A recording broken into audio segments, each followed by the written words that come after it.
The Bible teaches that our relationship with God is not only about behavior, it begins in the mind. God does not just want our actions, He wants our thinking.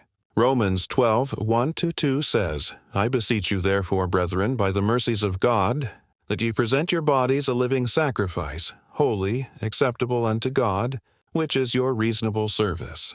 And be not conformed to this world, but be ye transformed by the renewing of your mind.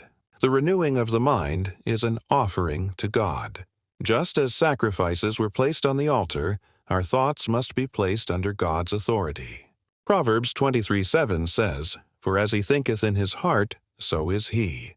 What controls the mind controls the life. The sermon emphasizes that believers must give their minds to the law of the Most High, allowing God's Word to govern how we think. Psalm 1:1-2 says, Blessed is the man that walketh not in the counsel of the ungodly, but his delight is in the law of the Lord, and in his law doth he meditate day and night. Meditation is not empty thinking. It is filling the mind with God's thoughts. When we meditate on God's Word, He begins to remove what does not belong. 2 Corinthians 10:4-5 says, For the weapons of our warfare are not carnal, but mighty through God to the pulling down of strongholds, casting down imaginations and every high thing that exalteth itself against the knowledge of God, and bringing into captivity every thought to the obedience of Christ.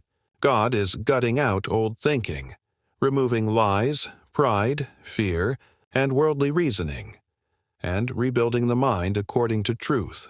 This is how we receive the mind of Christ. 1 Corinthians 2:16 says, For who hath known the mind of the Lord, that he may instruct him? But we have the mind of Christ. God does not simply improve our old mindset. He replaces it. But this requires surrender.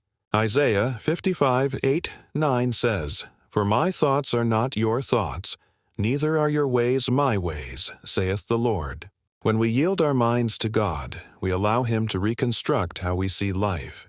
People, suffering, obedience, and truth.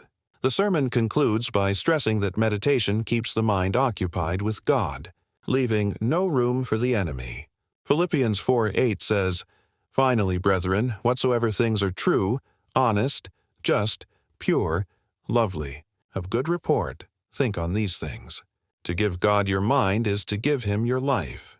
A renewed mind produces a transformed walk, and a surrendered mind becomes a dwelling place for God's wisdom. Subscribe and like to support the gospel.